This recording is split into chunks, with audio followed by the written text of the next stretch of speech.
Price Lord sisters. நம்ம ஒரு சின்ன ஜெபம் சொல்லிட்டு இறை செய்திக்குள்ள போகலாம். தந்தை மகன் தூய ஆவியின் பெயராலே ஆமென். நன்றி ஆண்டவரே.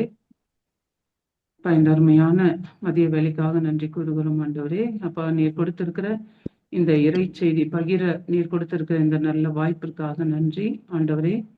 என்னை மறைத்து ஆண்டவரே உம்முடைய இறை வார்த்தைகளை நாவில் வைத்து ஆண்டவரே, இதோ இங்கு வந்திருக்கிற உம்முடைய பிள்ளைகளுக்கு அப்பா இதை நீ நன்கு புரிய வைத்து ஆண்டவரே இது நல்ல மன்னாவாக அவர்களுக்கு நீர் மாற்றி கொடுப்பதற்காக உமக்கு நன்றி செலுத்துகிறோம். ஆவியானவர் தாமே முற்றிலும் ஆளுகை செய்து வழிநடத்துவதற்காக நன்றி. எல்லா துதிகான மகிமை அனைத்தையும் இயேசு ஒருவருக்கே செலுத்துகிறோம். ஜெபம் கேளும் பிதாவே, ஆமேன். Praise the lord sisters. இன்னைக்கு நம்ம நற்செய்தி பகிர்வாக கொடுக்கப்பட்டிருக்கிற வாசகம் என்னன்னா, மார்க் நற்செய்தி அதிகாரம் 8 இறை வார்த்தைகள் 14 21 முடிய நான் வாசிக்கிறேன், கேளுங்க சிஸ்டர்ஸ். எல்லாம் பைபிள் ஓபன் பண்ணிட்டு கேளுங்க. சீடர்கள் தங்களுக்கு தேவையான அப்பங்களை எடுத்து செல்ல மறந்து விட்டார்கள். படகில் அவர்களிடம் ஓர் அப்பம் மட்டுமே இருந்தது. அப்பொழுது இயேசு பரிசேயர் ஏரோதியர் ஆகியோரது புளிப்பு மாவை குறித்து மிகவும் கவனமாயிருங்கள் என்று அவர்களுக்கு கட்டளையிட்டார். முதல்ல இந்த 2 வசனங்களை நம்மள சிந்திக்கலாம். சீடர்கள் மறுக்கரைக்கு போறாங்க, சரிங்களா? அவங்க படகுல ஏறிட்டாங்க. ஏறினதுக்கு அப்புறம் தான் அவங்களுக்கு ஞாபகம், ஐயோ நம்ம சாப்பிட்றதுக்கு அப்ப எதுவும் கொண்டு வரலையே அப்படின்னு சொல்லிட்டு நினைவு கூறுறாங்க. அப்ப ஜீசஸ் அவங்க கிட்ட சொல்றாரு, பரிசேயர் ஏரோதியரை பத்தி ரொம்ப கேர்ஃபுல்லா இருங்க, சரியா? அவங்க ரொம்ப கன்னிங் ஆனவங்க, அவங்க தவறான போதனைகளை தர்றாங்க. இதை குறிச்சுதான் ஜீசஸ் அவங்க கிட்ட சொல்றாரு, நீங்க கவனமா இருக்கணும் அப்படின்னு சொல்லிட்டு அவங்களுக்கு கட்டளையிடுறாரு. ஆனா 16ஆம் வசனம் என்ன சொல்லுது? அவர்களோ தங்களிடம் அப்பம் இல்லையே என்று ஒருவரோடு ஒருவர் பேசிக் கொண்டிருந்தார்கள். இதை அறிந்த இயேசு அவர்களை நோக்கி, நீங்கள் உங்களிடம் அப்பம் இல்லை என ஏன் பேசிக் கொள்ளுகிறீர்கள் அப்படின்னு கேட்கிறார். ஜீசஸ் பரிசேயர் சதுசேயர் குறிச்சு கவனமா இருங்க அப்படின்னு சொன்னத இவங்க என்ன பண்ணிட்டாங்க, நம்ம கிட்ட அப்பம் இல்ல, அதனாலதான் ஜீசஸ் இப்படி சொல்றாரு போல அப்படின்னு நினைச்சுட்டு, இதை அறிந்த இயேசு, நீங்க ஏன் உங்ககிட்ட அப்பம் இல்லைன்னு பேசுறீங்க, நீங்க இதை கூட உங்களால் உணர முடியலையா?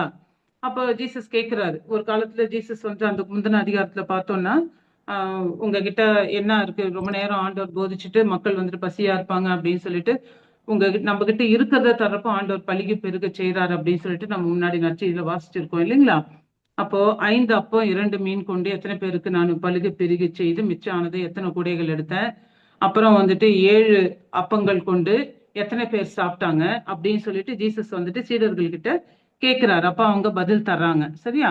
அப்போ இந்த மாதிரி 5 அப்பம் 2 மீன் கொண்டு 5000 பேருக்கு நீங்க போஷிச்சீங்க, மிச்சமானத 12 கூடைகள் நிறைய எடுத்தாங்க. அப்ப மிச்சம் அப்புறம் மறுபடியும் 4000 பேருக்கு போஷிச்சது 7 அப்பம் கொண்டு 4000 பேர் சாப்பிட்டு 7 கூடைகள் நிறைய எடுத்ததை பத்தி கடவுள் அங்க நினைவுபடுத்துறாரு. அப்போ மேலும் அவர் அவர்களை நோக்கி, இன்னும் உங்களுக்கு புரியவில்லையா அப்படின்னு சொல்லிட்டு, இது மார்க் நற்செய்தியில இதை நம்ம வாசிக்கிறோம். இதே பகுதி மத்தேயு 16ஆம் அதிகாரத்துல இதே வார்த்தைகள் மறுபடியும் அதுல போடப்பட்டிருக்கு. என்ன சொல்லியிருக்குன்னா, நீங்க உங்களுக்கு இன்னும் புரியலையா அப்படின்ட்டு கடவுள் கேட்கிறாரு. என்ன சொல்றாருன்னா, உங்களுக்கு கண் இருந்தும் நீங்க காணல, காது இருந்தும் நீங்க கேட்கல, உள்ளத்தாலும் உங்களுக்கு நீங்க உணரல, அவ்வளவு உள்ளம் மழுங்கி போயிடுச்சு அப்படின்னு சொல்லிட்டு சீடர்களை கடிந்து கொள்றாரு இயேசு.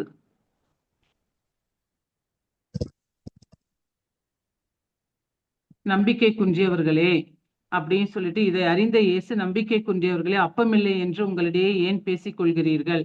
அப்ப ஜீசஸ் நம்மளோட இருக்கிறப்போ நம்ம அப்பம் ஆனா சீடர்கள் அவ்வளோ வெளி உணவுக்காக, வயிற்று உணவுக்காக அப்படி ஒரு ஏக்கம் இருந்துச்சுன்னா அவங்க தவறாம உணவு கொண்டு போயிருப்பாங்க. அவங்களுக்கு ஜீசஸை பின்பற்றி போறதுக்கு காரணமே ஆன்மீக உணவு ஜீசஸ் தருவாரு, அந்த ஏக்கத்தோடு தான் சீடர்கள் ஜீசஸை பின்பற்றி போறாங்க, சரிங்களா? ஆனா இங்க அவங்க வயிற்று பசிக்கு, ஐயோ பசி வந்துடும், நம்ம ஏதாவது கொண்டு போனோம் அப்படின்னு நினைச்சு அவங்க கொண்டு போகல, சரிங்களா? எதுவுமே கொண்டு போக, ஒரே ஒரு அப்பம் தான் அவங்க கையில இருந்திருக்குது. அப்போ ஜீசஸ் கேட்கிறாரு, ஆனா நீங்க பரிசேயர் சதுசேயரை குறிச்சு கேர்ஃபுல்லா இருங்க. அவங்க எல்லாம் வெளி வேடக்காரவங்க, அவங்க வெளியில ஒரு மாதிரி நடிச்சுக்கிட்டு உள்ளுக்குள்ள ஃபுல்லா கபடா இருக்காங்க. அததான் ஜீசஸ் அவங்களுக்கு சொல்ல வர்றாரு. அப்போ வந்துட்டு ஜீசஸ் கேக்குறாரு. அப்போ அத சொல்ல வந்தவரு இவங்க என்ன நினைக்கிறாங்க, ஐயோ நம்ம அப்பம் கொண்டு வரல, அதை பத்தி தான் ஜீசஸ் சொல்றாரு போல. இது கூட அவங்களுக்கு புரியல பாருங்க. சீடர்கள் ஜீசஸோடயே இருந்து இயேசு செய்த எல்லா அற்புத அடையாளங்களை பார்த்திருக்காங்க. எத்தனை பேர் ஆண்டவர் போஷிச்சாரு. அந்த 5 அப்பங்கள் 2 மீனை கொண்டு 5000 பேருக்கு மேலானவர் போஷிச்சு, மிச்சமானது 12 கூடைகள். அந்த 12க்கும் ஒரு அர்த்தம் இருக்கு. மிச்சமானது 7 கூடைகள் நிறைய எடுத்தது 4000 பேருக்கு போஷிச்சுட்டு. இதுக்கெல்லாம் வந்துட்டு ஒரு இன்னர் மீனிங் ஒண்ணு இருக்கு. இப்ப நம்ம அதை பத்தி பேச வரல. சரிங்களா? எல்லாமே பைபிள்ல வந்துட்டு எல்லாம் மிஸ்ட்ரியா இருக்கு. சரிங்களா? இப்போ வந்துட்டு ஜீசஸ் கேக்குறாரு, உங்களுக்கு அப்பம் இல்ல, இன்னுமா நீங்க இத பத்தி நீங்க அதை பத்தி பேசுறீங்க? இங்க பாருங்களேன், மார்க் 8ஆம் அதிகாரத்துல அவர்களிடம் அப்பம் இல்லை என்று ஒருவரோடு ஒருவர் பேசிக் கொண்டிருந்தார்கள். இதை அறிந்த இயேசு அவர்களை நோக்கி, நீங்கள் உங்களிடம் அப்பம் இல்லை என ஏன் பேசிக் கொள்ளுகிறீர்கள்? இன்னுமா உணராமலும் புரிந்து கொள்ளாமலும் இருக்கிறீர்கள்? உங்கள் உள்ளம் மழுங்கியா போயிற்று. கண்ணிருந்தும் நீங்கள் காண்பதில்லையே, காதிருந்தும் நீங்கள் கேட்பதில்லையா? ஏன் உங்களுக்கு நினைவில்லையா? அப்படின்னு சொல்லிட்டு கேள்வி போட்டு கேட்கிறாரு. அப்ப 5 அப்பம் 2 மீன் கொண்டு நான் என்ன அற்புதம் செஞ்சேன், அப்ப 7 அப்பங்களை வச்சு என்ன அற்புதம் செஞ்சேன் அப்படின்றப்ப அவங்க பதில் தர்றாங்க. இப்ப வந்துட்டு ஜீசஸ் வந்துட்டு இப்ப பரிசேயர் சதுசேயருடைய புளிப்பு மாவை பத்தி பேசுறாரு. அவங்க வந்துட்டு உள்ள வெளி வேஷம் போடுறாங்க. ஜீசஸ வந்துட்டு அவங்க ஏற்றுக்கொள்றது இல்ல. அவங்களுடைய மனித கோட்பாடுகளை தான் அவங்க கற்பிக்கிறாங்க. கடவுளுடைய கோட்பாடுகளை அவங்க கற்பிக்கிறதே கிடையாது. ஏன்னா வந்துட்டு இந்த மூதாதையர் மரபு மத்தேயு 15ஆம் அதிகாரம் நம்ம லாஸ்ட் டைம் தியானிச்சோம் இதுல. சரிங்களா? இம்மக்கள் உதட்டினால் என்னை போற்றுகிறார்கள், இவர்கள் உள்ளமோ என்னை விட்டு வெகு தொலைவில் இருக்கிறது. மனித கட்டளைகளை கோட்பாடுகளாக கற்பிக்கின்றனர், இவர்கள் என்னை வழிபடுவது வீண் என்கிறார் ஆண்டவர். அப்பதான் கடவுள் சொல்றார், மத்தேயு 15:13 கூட சொல்வாரு, என் விண்ணக தந்தை நடாத எல்லா நாற்றுகளும் வேரோடு பிடுங்கப்படும் அப்படின்னு சொல்லிட்டு சொல்லப்பட்டிருக்கு. இப்ப இந்த பரிசேயர் சதுசேயருக்கு வந்துட்டு ஜீசஸ பத்தி நல்லா தெரியும். ஆனா ஜீசஸ பத்தி அவங்க ஏற்றுக்கொண்டாங்கன்னா அவங்களுடைய பதவி பட்டம் இதெல்லாம் பறிக்கப்படும். அதனால அவங்க வந்துட்டு ஜீசஸுக்கு அகெயின்ஸ்டாவே நின்னாங்க. ஆனா அதனாலதான் சீடர்களை ஜீசஸ் வந்துட்டு வார்ன் பண்றாரு, கேர்ஃபுல்லா இருங்க, அவங்க கிட்ட நீங்க ரொம்ப கேர்ஃபுல்லா இருக்கணும் அப்படின்னு சொல்லிட்டு ஜீசஸ் சீடர்களை வார்ன் பண்றாரு. அப்போ சீடர்கள் அதனால ஜீசஸ் வந்துட்டு சீடர்கள்ட்ட கோவப்படுறாரு. ஏன் நீங்க இப்படி தவறா புரிஞ்சுக்கிறீங்க? இயேசு ஏன் கண்டனம் பண்றாருன்னா, இயேசுவின் வல்லமையை முழுமையாக நம்பல. எப்படி சீடர்கள் இப்படி ஜீசஸ் கூடவே இருந்து அவர் செஞ்ச வல்ல செயல்கள், எவ்வளவு காரியங்கள் சீடர்கள் பார்த்தாங்க. காற்றையும் கடலையும் அடக்கினாரு, 5 அப்பம் 2 மீன் கொண்டு எத்தனையோ பேருக்கு போஷிச்சாரு, மரித்த லாசர் உயிரோடு எழுப்பினாரு. இவ்வளவும் பார்த்த இவங்கள இன்னும் ஜீசஸ முழுமையா நம்பாம, அது ஜீசஸுக்கு கொஞ்சம் சங்கடமா இருந்தது. அப்போ உண்மை என்னன்னே அவங்க புரிஞ்சிக்கல. அப்போ புளிப்பு மாவுன்றது என்னதுன்னா, இவங்க சட்டத்திற்கு முக்கியத்துவம் தந்து அன்பை புறக்கணிக்கிறாங்க. சரிங்களா? இப்ப நம்ம வந்துட்டு புதிய ஏற்பாட்டு மக்கள், நம்ம வந்துட்டு சட்டங்களை நம்மள செகண்டரி தான் சட்டம், நம்ம வந்துட்டு அன்பினால வாழ அழைக்கப்பட்டிருக்கிறோம் இல்லைங்களா? அப்போ நம்ம கிட்ட நிறைய நம்பிக்கை இருக்கணும். சரிங்களா? இவங்க கிட்ட என்ன இருந்துச்சு? அன்பு இல்லாம சட்டங்களை தான் இவங்க கைப்பற்றினாங்களே வழிய அவங்க கிட்ட நிறைய அன்பிலீஃப் இருந்தது. சரிங்களா? இவங்க தன்னுடைய பட்டம் பதவி அதிகாரம் போயிடக்கூடாது அப்படின்னு சொல்லிட்டு கடவுளுடைய கட்டளைகளை புறக்கணித்து மனித கோட்பாடுகளை தான் மக்கள் கிட்ட திணிக்க ஆரம்பிச்சாங்க. எப்படின்னா, உன் தாய் தந்தையை மதித்து நட அப்படின்னு 10 கட்டளையில சொல்லப்பட்டிருக்கு இல்லைங்களா? நம்ம லாஸ்ட் டைம் கூட அந்த மெசேஜ்ல நம்ம சொன்னோம் அதை. அப்போ தாய் தந்தையை மதித்து நட அப்படின்னா, நீ வந்துட்டு குர்பான் ஆயிடுச்சு அப்படின்னு சொல்லிட்டு ஒரு வார்த்தை நம்ம பேசணும். அப்போ நீ வந்துட்டு கடவுளுக்கு காணிக்கை போடு, கடவுளுக்கு காணிக்கை போட்டா போயிடும், நீ தாய் தந்தையை கவனிக்கணும் கூட அவசியம் கிடையாது, கடவுள் பார்த்துக்குவாரு. கடவுளுக்கு காணிக்கை கொடுக்கணும். கடவுள் வந்துட்டு நம்ம எந்த பலியும் அவர் விரும்பல. நம்ம எதை கொடுத்தாலுமே நம்ம கடவுள்கிட்ட இருந்து எல்லாமே நம்ம அவர்கிட்ட இருந்து தானமா பெற்றுக்கொண்டுதான் நம்ம கடவுளுக்கு காணிக்கை ஆக்குறோம். அதை விட நம்ம சகோதர சகோதரிகள் கஷ்டப்படுறாங்க அப்படின்னா அவங்களுக்கு தேவையானதை நம்ம செய்யணும். போய் கோயில்ல காணிக்கை போடுறதை விட, இங்க என் சகோதரன் சகோதரி பட்னியா இருக்கிறாங்க, சாக கிடக்குறாங்க அப்படின்னா அவங்களுக்கு செய்யாம நான் போய் கோயில்ல தான் உண்டியல்ல தான் போய் காணிக்கை போடுவேன் அப்படின்றது அது ஒரு தவறான கொள்கை. இந்த மாதிரி கோட்பாடுகளை தான் இவங்க திணிக்கிறாங்க மக்களுக்கு. 10 கட்டளைகளை இவங்க என்ன பண்ணிட்டாங்க, 632 சட்டங்களா இயற்றி இந்த மாதிரி மனித கோட்பாடுகளை மக்கள் மத்தியில திணிக்கிறாங்க.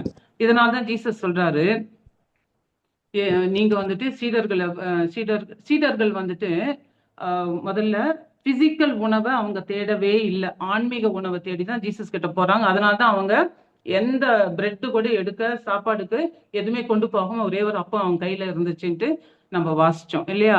நம்மளுக்கு இப்போ அவங்க என்ன பண்ணாங்கன்னா, சூழ்நிலைகள் நம்ம இப்ப இதுல நம்மளுக்கு என்ன பாடம் அப்படின்னா, சூழ்நிலைகள் எவ்வளவு கடினமாக இருந்தாலும் ஜீசஸ் நம்மளோடு இருக்கிறப்போ எப்பேற்பட்ட சூழ்நிலையும் கடவுள் வந்துட்டு பயங்கர அவரோட வல்லமையால அந்த சூழ்நிலையை தகர்த்து போட்டுருவாரு. நம்மளுக்கு அந்த இடத்துல என்ன தேவையோ அது அவரு செய்ய வல்லவர். இதனால்தான் ஜீசஸ் வந்துட்டு இவங்களை எச்சரிக்கிறாரு. பரிசேயர், சதுசேயர், ஏரோதியர் இவர்களுடைய கபடமான சட்டபூர்வமான விசுவாசமற்ற போதனைகளை ஏமாந்து எங்க சீடர்கள் ஏமாற்றப்பட்டுருவாங்களோ அப்படின்றதுக்காக தான் ஜீசஸ் இங்க எச்சரிக்கிறாரு. இங்க நம்மளுக்கு ஜீசஸ் வந்துட்டு இறை ஆட்சியுடைய சட்டத்திட்டங்களை நம்மளுக்கு சொல்லி கொடுக்கிறாரு. சரிங்களா? இப்ப அவங்க என்ன சொல்லுவாங்க, உங்க சீடர்கள் கை கழுவாம சாப்பிடுறாங்க, கை கழுவாம சாப்பிடுறதெல்லாம் இதெல்லாம் வந்துட்டு இவங்க கற்பிக்கிற கோட்பாடுகள். சரிங்களா? நம்ம அங்க அன்பினால அவங்க பசியா இருக்கிறாங்களே, கை கழுவுனா என்ன, தண்ணி இல்லை அப்படின்னா கை கழுவாம சாப்பிடுறது எந்த தப்பும் கிடையாது. சரிங்களா? நம்மளுக்கு என்ன சொல்லப்பட்டிருக்கு, வெளியில இருந்து போற எதுவுமே மனுஷனை மாசுபடுத்தாது, உள்ள இருந்து வெளியில வர்றதுதான் மனுஷனை தீட்டுப்படுத்துது அப்படின்னு சொல்லிட்டு. அப்ப இவங்க வந்துட்டு மனித கோட்பாடுகளுக்கு தான் முக்கியத்துவம் தர்றாங்களே வழிய கடவுளுடைய கட்டளைகளுக்கு முக்கியத்துவம் கொடுக்கறது இல்ல. இப்ப நம்ம எப்படி இருக்கிறோம்? நம்ம எப்படி இருக்கோம்? ஒரு சூழ்நிலை நம்மளுக்கு இப்ப நான் கொஞ்ச நேரத்துக்கு முன்னாடி ஒரு சிஸ்டர் போட்டிருந்தாங்க, எனக்கு மெசேஜ் போட்டிருந்தாங்க. இந்த மாதிரி வந்துட்டு பையன் வந்துட்டு அவருக்கு கொஞ்சம் ஹெல்த் இஷ்யூஸ் படிக்கிறதுல. அப்புறம் நம்ம வந்துட்டு நம்ம ஜப புஸ்தகத்துல இருக்கிற இந்த பிரேயர்லாம் சொல்லுங்க சிஸ்டர், நீங்க சூழ்நிலையை பார்க்காதீங்க, கடவுள் செய்ய வல்லவர் என்றதை நீங்க நம்புங்க அப்படின்னு சொல்லிட்டு. சூழ்நிலை டஃப், ஓகேங்களா? ஆனாலும் கூட ஆண்டவர்கிட்ட அந்த சூழ்நிலையை ஒப்பு கொடுத்து, என் கடவுள் பெரியவர், என் பிரச்சனையை விட என் கடவுள் பெரியவர் அப்படின்னு சொல்லிட்டு நம்மளால அந்த சூழ்நிலை டைம்ல நம்ம நம்பணும், அழக்கூடாது. சரிங்களா? அழுது மெசேஜ் போட்டிருக்காங்க. சரி, நல்லா ஜெபம் பண்றாங்க, ஆனா ஜெபம் பண்ணிட்டு அழுதோம் அப்படின்னா அப்ப நம்மளுக்கு வந்துட்டு விசுவாசம் இல்லைன்னு அர்த்தம். அப்போ நம்ம நம்பல, கடவுள் வந்துட்டு என் பிரச்சனையை விட கடவுள் பெரியவர், அவர் எல்லாத்தையும் சால்வ் பண்ணக்கூடியவர் அப்படின்னு சொல்றத நம்ம ஏற்க மறுத்துட்டு இந்த மாதிரி விஷயங்கள்ல இப்ப நம்ம வந்துட்டு சோர்ந்து போயிடுறோம். சரிங்களா? இப்போ அதுதான் ஜீசஸ் வந்துட்டு இங்க சீடர்களுக்கு கற்பிக்கிறாரு. நீங்க வந்துட்டு அவங்கள போல இருந்துடாதீங்க. ஒரே ஒரு சின்ன தப்பு அவங்க கற்றுக் கொடுத்தா கூட ஃபுல் டீச்சிங்கே தப்பா போயிடும். இப்ப நம்ம என்ன சொல்றோம், இப்ப நம்மளுக்கு ஒரு வியாதி இருக்கு, எப்படி மனித கோட்பாடுகளை புகுத்துறாங்க அப்படின்னா, நம்மளுக்கு நம்மளும் நிறைய இடத்துல ஜப கூட்டங்களுக்கு போறோம். நிறைய இடங்கள்ல என்ன சொல்றாங்க, நீ கண்ணீர் விட்டு அழு, நீ ஃபாஸ்டிங் இருந்து ஜபம் பண்ணு, உன் நோய்க்காக நீ கடவுளுக்கு நன்றி சொல்லு, இது கடவுளுடைய திருவுளமா இருந்துச்சுன்னா பரவாயில்ல நீ ஏத்துக்கோ. அப்ப இதெல்லாம் வந்துட்டு தவறான போதனைகள். சரிங்களா? ஒரு காலத்துல இப்படிதான் நாங்களும் வழி நடத்தப்பட்டோம். அப்ப வந்துட்டு இந்த மாதிரி 20 இயர்ஸ் ஆஃப் ப்ரேயர் லைஃப்ல இருந்து கூட ஒரு அமைதி இல்ல, ஒரு சமாதானம் இல்ல. போவோம், சர்ச்சுக்கு போவோம், வருவோம், ஆனா வந்துட்டு ஒரு இன்னர் பீஸ் இல்ல, இருதயத்துல ஒரு பீஸ் ஆஃப் மைண்ட் இல்ல. ஏன் இப்படி இருக்குது அப்படின்னு சொல்லிட்டு தொடர்ந்து தேடணும். சரி, எப்படி, எங்க நம்ம தவறுறோம், எங்க நம்மளுக்கு கிடைக்கும், இதுக்கு மிஞ்சி எப்படி ஆவியானவர் வந்துட்டாரு, பொடியப்பட்டாரு, அந்நிய பாஷையை கொடுத்துட்டாரு, விஷன்ஸ் கிஃப்ட் இதெல்லாம் உண்டு. ஆனா கூட வந்துட்டு ஒரு சில டைம்ல ஒரு சில கரைச்சல் வரும். ஒரு சின்ன வார்த்தையை விட்டா கூட அது வந்துட்டு ஒரு சின்ன பிரச்சனையை கொண்டு வரும். வீட்டுல அப்படி இருக்கக்கூடாது, நம்ம ஜெபிக்கிற மக்கள் அப்படி இருக்கக்கூடாது. அப்ப இதை வந்துட்டு ரொம்ப தேட ஆரம்பிச்சோம். தேட ஆரம்பிச்சதுக்கு அப்புறம் தான் கடவுள் மிராக்குலஸா இந்த ஜீசஸ் மினிஸ்ட்ரிய யூடியூப் வழியா காமிச்சு கொடுத்தாரு. இப்ப இங்க வந்ததுக்கு அப்புறம் தான் எவ்வளவு பெரிய ஒரு அமைதி, ஒரு சமாதானம், ஒரு சந்தோஷம். சரிங்களா? ஒண்ணுமே இல்ல, கடவுள் நம்மளுக்காக எல்லாத்தையும் செஞ்சு முடிச்சிட்டாரு. இனிமே நான் எதையுமே சுமக்க தேவையில்லை. சரிங்களா? நம்ம மக்கள் என்ன சொல்லி கொடுக்குறாங்க நம்மளுக்கு, நீங்க ஏற்றுக்குங்க, கண்ணீர் விட்டு அழுவுங்க, நல்லா முட்டி போட்டு இங்க இருந்து அப்படியே சர்ச் என்ட்ரன்ஸ்ல இருந்து பீடத்து வரைக்கும் முட்டியிலேயே நிறைய பேரு அப்படியே முட்டி போட்டே போறாங்க. சரி, கடவுள் இதெல்லாம் விரும்புறாரா சிஸ்டர்? இப்ப உங்க புள்ள முட்டி போட்டு ஒரு 1/4 மணி நேரம், அரை மணி நேரம் அழுது அழுது அழுது உங்ககிட்ட மன்னிப்பு கேக்குது அப்படின்னா உங்களுக்கு எப்படி இருக்கும் மனசு? ஐயோ எழுந்துடுடா மகள், ஏன்டா இப்படி பண்ற, சரி நான் மன்னிச்சுட்டேன், இனிமே நீ இந்த தப்பு பண்ணாத. இப்படித்தானே நம்ம தீயோர்களாகி நம்மளே நம்ம பிள்ளைங்களை அவ்வளவு அரவணைக்கிறோம். ஆனா நம்ம ஜீசஸ வந்து ஒரு கொடூரமான ஜீசஸா பண்ணி இப்படி எல்லாம் நம்ம கொடுக்குறோம். நான் ஜீசஸுக்கு நான் முட்டியிலே போயிட்டு மாதாவுக்கு புடவை கட்டுறேன், இதெல்லாம் மாதா கேட்கல. நம்ம இந்த மாதிரி கோட்பாடுகள்லாம் நம்ம வந்துட்டு சிந்திக்கணும் சிஸ்டர்ஸ். சரிங்களா? இதெல்லாம் நம்ம வந்துட்டு எவ்வளவு எங்கெல்லாம் நம்ம தவறு பண்றோம். சரியா? நம்ம இந்த மாதிரி மாதாவுக்கு புடவை கட்டுறதை விட அந்த பணத்தை எடுத்து நம்மளை சுத்தி இருக்கிற ஏழை எளிய மக்களுக்கு செய்யணும். நம்ம வந்து மூதாதையர் மரபுபடி போக கூடாது. பழைய காலத்துல செஞ்சாங்க, சரிங்களா? பழைய ஏற்பாட்டு காலம் வேற, இப்ப ஜீசஸ் வந்துட்டு புதிய ஏற்பாட்டு காலத்துல ரெண்டே ரெண்டு கட்டளை தான் நம்மளுக்கு கொடுத்திருக்காரு இல்லைங்களா? அந்த கட்டளையை தான் நம்ம கடைபிடிக்கணும். நம்மள எல்லாரையும் அன்பு செஞ்சு வாழணும், சரிங்களா? நம்ம ஒவ்வொருத்தரையும் சீடனா சீடத்தையும் ஆண்டவர் அழைச்சிருக்காரு, அதை நம்ம புரிஞ்சுக்கணும் முதல்ல, சரிங்களா? அதனால இந்த ஏரோதிய புளிப்புமா ஒரே ஒரு சின்ன தப்ப கூட அவங்க போதிச்சுட்டாங்கன்னா ஃபுல் விசுவாசமே அடி வாங்கிடும், எல்லாம் தவறான போதனையா போயிடும். அதனால நம்ம தெளிவா இருக்கணும். அப்போ இப்ப நம்மளுக்கு ஒரு வியாதி இருக்கிறது கடவுளுடைய திருவுளம் அப்படின்னா, அப்ப ஏன் ஜீசஸ் சிலுவையில இறந்தாரு?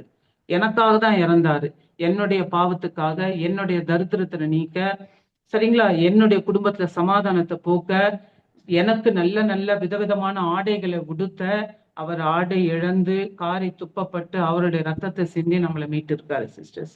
இதை நம்ம புரிஞ்சுக்கணும், சரிங்களா? அதனால நம்ம இவங்க மனித கோட்பாடுகளை நம்ம கிட்ட திணிக்கிறாங்க. நம்ம இறை வார்த்தையை வாசிச்சுட்டு, வார்த்தை என்ன சொல்லுது, ஆவியானவரோட துணை கொண்டு இறை வார்த்தையை வாசிக்கிறப்போ ஆவியானவர் நம்மளுக்கு அனைத்தையும் கற்றுக் கொடுக்கிறவர். கேட்கணும், ஆவியானவரே இதுக்கு என்ன அர்த்தம், இது புரியல அப்படின்னு கேட்கிறப்போ, சீடர்களே பாருங்க, ஜீசஸோட இருந்தே புரியல, ஆனா சீடர்கள் தனியா ஜீசஸ் இருக்கிறப்போ ஜீசஸ் கிட்ட போய் கேட்கறாங்க, இதுக்கு என்ன அர்த்தம் எங்களுக்கு புரியலையே அப்படின்னு சொல்லிட்டு கேட்கிறப்ப ஜீசஸ் சொல்லி கொடுக்குறாரு. நம்மளும் வந்துட்டு இப்போ வந்துட்டு ஜீசஸ் ஆவியானவர் நம்ம உள்ளத்துலதான் இருக்கிறாரு, அவர்கிட்ட கேட்கலாம். ஃபர்ஸ்ட்ல வந்துட்டு அது நம்ம கேட்டு புரிஞ்சுக்கிறது கொஞ்சம் டைம் ஆகும். அதுக்கு வரைக்கும் நம்ம ஆன்மீக ஆலோசகர், சரிங்களா? உங்களுக்கு ஒவ்வொருத்தருக்கும் யாருக்காவது ஒரு ஆன்மீக ஆலோசகர் நல்லா சொல்லி கொடுக்குறவங்க, இப்போ ஃபார் எக்ஸாம்பிள் ஜீசஸ் மினிஸ்டர் நம்ம நிறைய பேர் இருக்கோம், சரிங்களா? நம்ம ஆண்டனி கில்பர்ட் பிரதர் இருக்காரு, அவர் பிஸியா இருந்தா கூட உங்களுக்கு நம்ம ஹெல்ப் பண்றதுக்கு நம்ம வாலண்டியர்ஸ் நிறைய பேர் இருக்கோம். இன்கேஸ் எங்களுக்கு தெரியலன்னா கூட நாங்க கூட பிரதர் கிட்ட கேட்டு கூட நம்ம சொல்லி கொடுப்போம், சரி? எங்களுக்கே தெரியலன்னா நாங்களும் வந்துட்டு ஸ்பிரிச்சுவல் எல்டர் கிட்ட தான் கேட்கிறோம், ஒருத்தர்கிட்ட கேட்டு கூட தெரிஞ்சுக்குவோம். இப்போ எனக்கு ஏதாவது டவுட்னா நான் ஈவன் பியூல் அசிஸ்டன்ட் கூட நான் கேட்பேன். நான் அதெல்லாம் நம்ம வந்து வெக்கப்படவே கூடாது, எனக்கு தெரியல, பியூல் அசிஸ்டன்ட் என்னோட சின்னவங்க, நான் எப்படி கேட்பேனோ அப்படியெல்லாம் வெக்கப்படி தெரியாதது தெரியலன்னு கேட்டு கத்துக்கிறது தான் ஆண்டவர் விரும்புறாரு, சரிங்களா சிஸ்டர்ஸ்? அதனால நம்ம வந்துட்டு இப்ப நோய் எனக்கு ஆண்டவர் பரிசா கொடுத்துருக்காரு, நீ அதை ஏத்துக்கோ அப்படின்னா சான்ஸே இல்லை, சரிங்களா? கடவுள் நோய் தரவே மாட்டார் சிஸ்டர்ஸ். அதனால்தான் அவர் நம்மளுக்காக சாபமானார், நம் நோய்களை எல்லாம் சிலுவையில சுமந்து தீர்த்துட்டார். 1 பேதுரு 2:24 இப்படி சொன்னோம் அப்படின்னா ஆண்டவர் சிலுவையில சுமந்து தீர்த்தது வீணா? அப்ப இறை வார்த்தை தவறா? அவருடைய காயங்களால் நீங்கள் குணமடைந்துள்ளீர்கள் என்ற இறை வார்த்தை தவறா போயிடும். அதனால நம்ம மனித கோட்பாடுகளை திணிக்கவே கூடாது.